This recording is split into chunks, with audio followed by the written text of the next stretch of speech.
Kings daughter episode number 15। Episode 15 के starting में हम देखते हैं कि मिस मई कहती हैं कि क्राउन प्रिंस मतलब छोटे मालिक, क्या आपने उनका सर धड़ से अलग करने का इजाज़त दे दिया?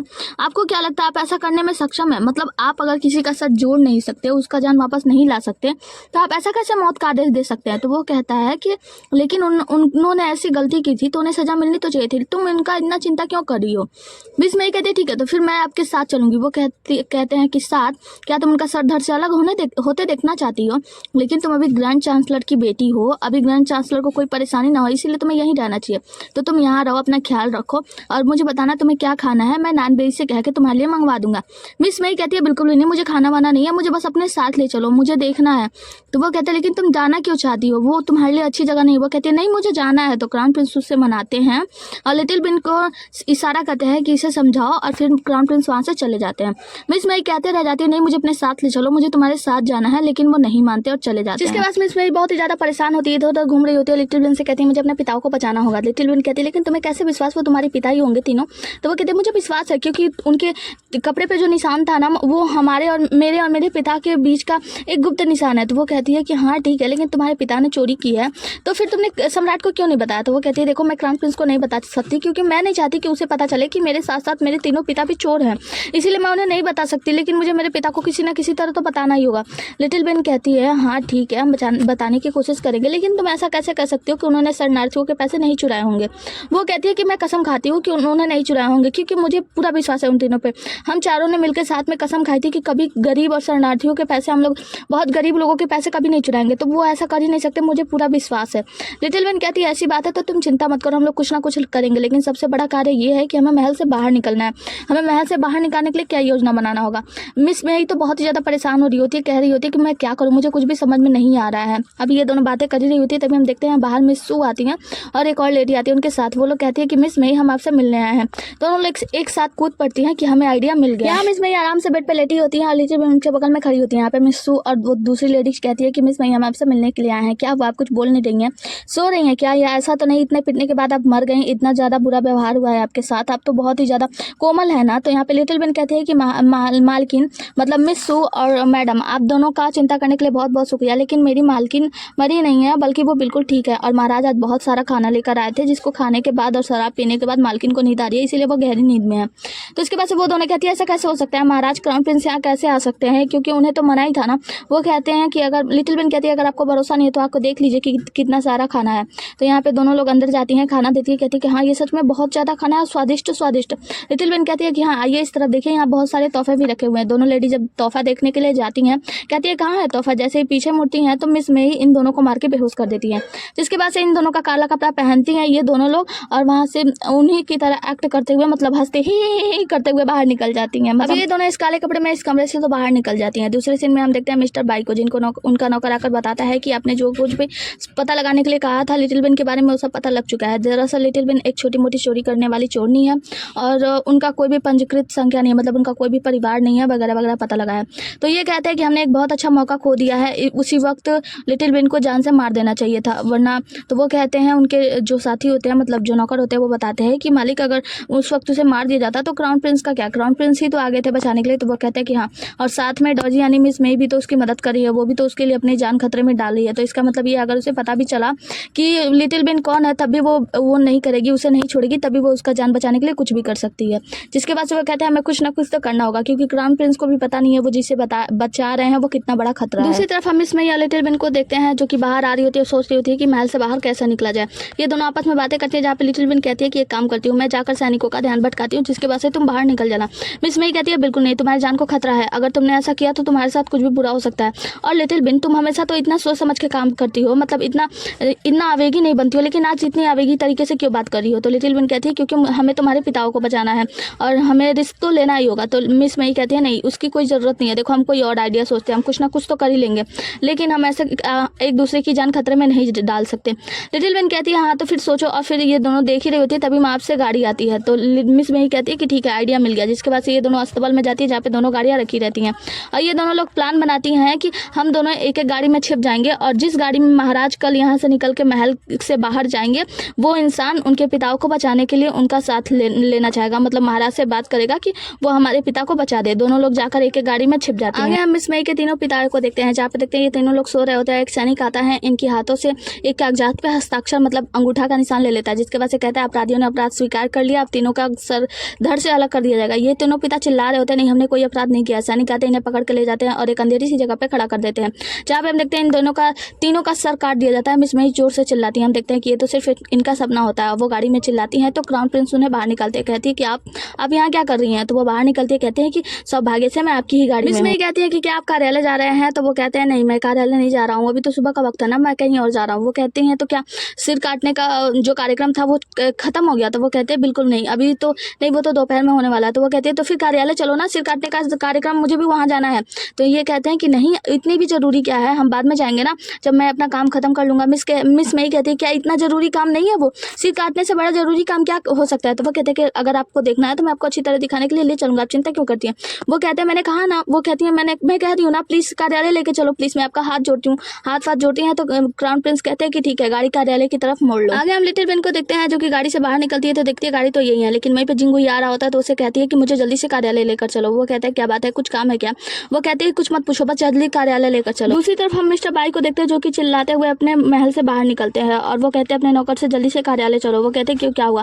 कहते हैं जल्दी चलो क्योंकि क्राउन प्रिंस खतरे में है। क्राउन प्रिंस की गाड़ी आ रही होती है तो एक आदमी दौड़ता हुआ भागता हुआ आता है। क्राउन प्रिंस से कहता है कि हाँ मैम जल्दी चलिए क्योंकि कार्यालय में फांसी दी जाने वाली है, मतलब शुरुआत होने वाली है। मिस मई इतना सुनना था कि वो दौड़ते हुए सबकी भीड़ को हटाते हुए अंदर जाने लगती है। मिस्टर सेना के अपनी सीट पर बैठते हैं और कहते हैं समय हो चुका है, अब इन तीनों का सर धड़ से अलग कर दिया जाए। सभी लोग यहाँ पे चिल्ला रहे होते हैं कि ये चोर है, इन्हें जान से मार डालो। मिस मई आती हैं, तब इनके तीसरे पिता मतलब आखिरी वाले पिता को रख के उनका सिर काटा जा रहा होता है, लेकिन मिस मई पहले ही आ जाती है और डंडा रोक लेती है। कहती है वो लोग चिल्ला रहे होते हैं कि हम लोग अन्याय हुआ है, हमारे साथ अन्याय हुआ है। मिस मई कहती है कि ठहरो, ऐसे कैसे इन लोगों को जान से मार सकते हो। तो मिस्टर चैंग कहते हैं कि तुम कौन हो महिला और तुम यहाँ पे कैसे आ सकती हो। वो कहती है कि ये सब छोड़ो कि मैं कौन हूँ, लेकिन देखो अगर कोई चिल्लाता है कि उसके साथ अन्याय हुआ है तो आपको मामले की दोबारा जांच करनी चाहिए। आप ऐसे कैसे किसी को फांसी पे चढ़ा सकते हैं। फांसी का समय 12 बजे का था तो आप 9 बजे इन लोगों को फांसी दे रहे हैं, ऐसा क्यों कर रहे हैं आप। तो यहाँ पे ग्रैंड जो मिस्टर सैन होते हैं वो कहते हैं कि जल्दी से इस लड़की को पकड़ लिया जाए। उस लड़की को भी सैनिक आके पकड़ लेते हैं, मतलब मिस मई को। क्राउन प्रिंस आते हैं और सबको शांत कराते हैं, कहते हैं कि सब लोग रुक जाओ, जिसके बाद से क्राउन प्रिंस जाके उनके सीट पे बैठ जाते हैं। मतलब जो मिस्टर सैन होते हैं वो हट जाते हैं और मिस्टर सैन के सीट पे जाके क्राउन प्रिंस खुद बैठ जाते हैं। उसके बाद से कहते हैं कि मामले को आगे बढ़ाया जाए और उस व्यक्ति को लाया जाए जिसने ये सब कुछ घटना घटित होते हुए देखा है। तो यहाँ पे उस व्यक्ति को लाया जाता है जो कि गवाह होता है। उस गवाह से पूछताछ की जाती है कि बताओ क्या तुमने इन लोगों को पैसे चुराते हुए देखा था। तो वो कहता है कि हाँ, जब मैं कमरे में आया तो ये पैसे चुरा कर सो चुके थे और मैंने इन तीनों को देखा था, मैं अंधेरे में भी पहचान सकता हूँ। मिस मई जाती है, कहती कि तुम झूठ बोले हो, तुम ऐसा क्यों कह रहे हो, क्योंकि वो लोग भी तो तुम्हारे साथ ही आए थे और तुमसे पहले वो लोग सो गए थे, तो फिर तुम पैसे चुराने के बाद वो लोग कैसे सो सकते हैं। तो वो बकने लगता है, कहता है कि लेकिन मैं आया था तो ये लोग सो चुके थे, मैं मानता हूँ, लेकिन हाँ फिर उनके पॉकेट में भी तो पैसा मिला था ना, उनके जेब में। तो वो कहती है मिस मई तो वो पैसे कोई ये लोग रख भी तो सकते हैं, कोई दूसरा भी तो उनके पॉकेट में रख सकता है। तो यहाँ पे मिस्टर सेन कहते हैं कि ए लड़की, मामले की सुनवाई मैं कर रहा हूँ या तुम। महाराज उसे चुप करा देते हैं, मतलब क्राउन प्रिंस कहते हैं चुप करो। इतने में हम देखते हैं कि यहाँ पे लिटिल बिन भी आ जाती है जिंगहुई के साथ। जिंगहुई जैसे यहाँ पे पहुंचता है तो मिस लिटिल बिन वहां से उतरती हैं और भीड़ को चीरते हुए अंदर चली जाती हैं देखने के लिए। जिंगहुई ग्रैंड चांसलर की बेटी को देखते हुए कहता है कि मिस मई यहाँ पे क्या करी है। तो ग्रैंड चांसलर की बेटी है और यहाँ पे मिस मई को देखते हैं जो कि अपने पिता को सपोर्ट करने में लगी होती है कि ये लोग कभी भी शरणार्थियों के पैसे नहीं चुराएंगे। चोर पिता कहते हैं कि हाँ हमने कोई भी पैसे नहीं चुराए, जिसके बाद से मिस मई कहती हैं कि अच्छा एक बात बताओ, इनकी फांसी 12 बजे होने वाली थी तो 9 बजे क्यों आ रही है। मिस्टर सेन, क्या तुम्हें किसी ने आदेश दिया था, किसी ने पैसे दिए थे। तो वो भी कुछ भी नहीं बोल पाता। क्राउन प्रिंस कहते हैं ठीक है, फिर इसी के साथ इन तीनों की फांसी रोक दी जाती है, इन तीनों को कोई भी फांसी नहीं होगा। जिसके बाद से बाहर जितनी भी भीड़ होती है ये सभी लोग बेकाबू हो जाते हैं और चिल्लाने लगते हैं कि हमें तो इनका सर धड़ से अलग देखना है क्योंकि ये लोग चोर हैं, इनका सर धड़ से अलग कर दो। हम देखते हैं कि यहाँ पे जो जिंगुई होता है वो लिटिल बिन से कहता है कि चलो अब तुम्हारे पिता लोग सेफ है, तो तुम्हें ज़्यादा चिंता करने की ज़रूरत नहीं है। वो सोचती है किसे कैसे पता कि वो मेरे पिता हैं। तो वो कहता है कि ज़्यादा मत सोचो, बस मेरे साथ चलो। दूसरी तरफ हम देखते हैं कि भीड़ बेकाबू होने लगती है और क्राउन प्रिंस की तरफ बढ़ने लगती है कि तुम्हें उन लोगों का सर धड़ से अलग करना चाहिए। हम देखते हैं कि यहाँ पे मौसम बहुत ही ज़्यादा ख़राब हो जाता है, बादल आ जाते हैं, घिर जाते हैं चारों तरफ से। हम देखते हैं कि एक अजीब सा बुढ़िया एक अजीब सी कुछ चीज़ें लेकर वहाँ पे आती है और वो भविष्यवाणी करने का वो दावा करती है। वो कहती है कि भविष्यवाणी सच होगी, जो भविष्यवाणी की गई है वो पूरी तरीके से सच होगी। ये क्राउन प्रिंस पूरी संसार का नष्ट संसार को नष्ट कर देगा, इसके वजह से पूरा ये राज्य नष्ट हो जाएगा। और तुम्हें पता है ये जो भूकंप आया है ये तो बस एक इशारा है, भविष्यवाणी पूरी तरीके से सच होगी। इस क्राउन प्रिंस की वजह से ये पूरा राज ढह जाएगा। बहुत ही अजीबोगरीब बातें कर रही होती है। वो कह रही होती है कि इस क्राउन प्रिंस के राजा बनते ही पूरा संसार नष्ट हो जाएगा और ये दुनिया ही ढह जाएगी। हम देखते हैं यहाँ पे मिस्टर बाई आते हैं और देखते हैं कि क्राउन प्रिंस और मिस मई एक दूसरे का हाथ पकड़े हुए हैं, तो वो दूर ही खड़े ये सब देख रहे होते हैं। यहाँ पे ये बुढ़िया अजीबोगरीब बातें कर रही होती है, अपनी भविष्यवाणी कर रही होती है कि क्राउन प्रिंस के वजह से ये संसार नष्ट हो जाएगा, इस जिक्सी का पूरा राज्य समाप्त हो जाएगा, भविष्यवाणी सच होगी, भविष्यवाणी सच होगी, इसके वजह से पूरा जिक्सी का राज्य समाप्त हो जाएगा। हम देखते हैं कि क्राउन प्रिंस के साथ साथ मिस मई भी इस बात के लिए परेशान होते हैं। मिस मई चिल्ला रही होती है, कहती है कि तुम अजीब सी बुढ़िया, तुम्हें किसी ने जरूर पैसे दिए हैं ये सब बोलने के लिए, तुम झूठ बोल रही हो। और ये लोग इनके साथ मिलकर क्राउन प्रिंस कहता है कि तुम सच बता दो तुम्हें किसने भेजा है, वरना तुम्हें सजा दी जाएगी, घुटनों के बल यहीं पे बैठ जाओ।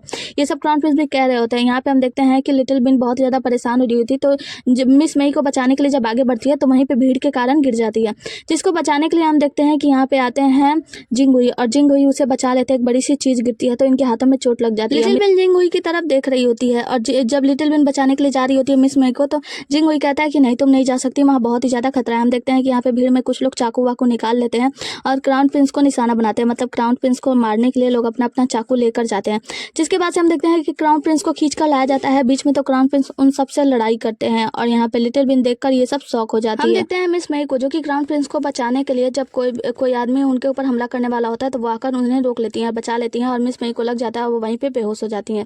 जिसके बाद से हम देखते हैं कि मिस्टर बाई और उनका नौकर वहाँ दूर खड़े ये सब कुछ देख रहा होता है। हम देखते हैं कि जो लोगों ने जान से मारने के लिए आए होते हैं उन लोगों ने जहर खा लिया होता है। नान बेई से कहता है उनका सैनिक जिससे कि इसे जल्दी यहाँ से ले चलो और इन्हें बचाने की कोशिश करो। यहाँ से भीड़ को हटाया जाता है और मिस्टर बाई और उनके नौकर भी वहाँ से चले जाते हैं। जिक्सी उस बुढ़िया को पकड़ दूसरे सीन में क्राउन प्रिंस मिस मई को लेकर जा रहे होते हैं और कह रहे होते हैं कि पागल लड़की आगे से ऐसी हरकतें मत करना है, ऐसा करती हो तुम्हें अगर कुछ हो जाता तो मैं क्या करता। वो कहती है कि क्या आप भी, मैं एक चोर हूँ और चोर की जिंदगी तो क्राउन प्रिंस से ज़्यादा महंगी नहीं है ना, क्राउन प्रिंस की जान बचाना ज़्यादा ज़रूरी है। वो कहते हैं कि ऐसा कुछ नहीं है, तुम मेरे लिए बहुत ही ज़्यादा महत्वपूर्ण हो और चाहे चोर हो या कोई सम्राट, लेकिन सबकी जान एक समान होती है। तो इस बात को सुनकर मिस मई को बहुत ज़्यादा अच्छा लगता है, वो क्राउन प्रिंस के कंधे पे सर रख लेती हैं। जिसके बाद से क्राउन प्रिंस जब कमरे में ले जाते हैं तो उन्हें लिटाने जाते हैं तो वो उतरने का नाम ही नहीं ले रही होती हैं। वो कहते हैं क्या हुआ, तुम चाहती हो कि मैं तुम्हें और कुछ देर उठाए रखूँ। वो कहती हैं आप तो जानते हैं ना कि मुझे पीछे चोट लगी है जिसकी वजह से मैं बैठ नहीं पा रही हूँ, तो वो अपने गोद में लेकर बैठा देते हैं। लेकिन जिसके बाद से यहाँ पे आता है सन और सन माफ़ी मांगता है कि महाराज माफ़ कीजिएगा, आपकी रक्षा करने में मैं असमर्थ रहा। वो कहते हैं कोई बात नहीं, वैसे भी जिसको चोट लगी है वो मैं नहीं हूँ, मिस मई है, तो आप मिस मई से पूछ सकते हैं कि वो आपको क्या सजा देना चाहती है। मिस मई भी उन्हें माफ़ कर देती है और जिसके बाद से मिस्टर सेन से पूछती है कि वैसे मेरे तीनों पिता के कहाँ हैं। क्राउन प्रिंस कहते हैं क्या आपके पिता, तो वो कहते हैं कि हाँ, दरअसल आज जिस 3 लोगों का सर धड़ से अलग होने ही वाला था वो तीनों मेरे दत्तक पिता हैं। तो क्राउन प्रिंस इशारा करते हैं और मिस्टर सेन वहाँ से जल्दी से चले जाते हैं। जिसके बाद मिस मई के तीनों पिताओं को लाया जाता है। वो जाती है, कहती है बड़े पापा तो कुछ नहीं बोलते, बाकी दोनों पिताओं से भी बोलती है, वो लोग भी कुछ नहीं बोलते, वो लोग इग्नोर कर रहे होते हैं। वो कहते हैं क्या आप लोग मुझे नहीं पहचानते। उसके बाद से हम देखते हैं कि इसके दोनों पिता इसे पकड़ के रोने लगते हैं, कहते हैं कि बेटी हम तो मारे ही गए थे, हम तो पूरा मरने ही वाले थे।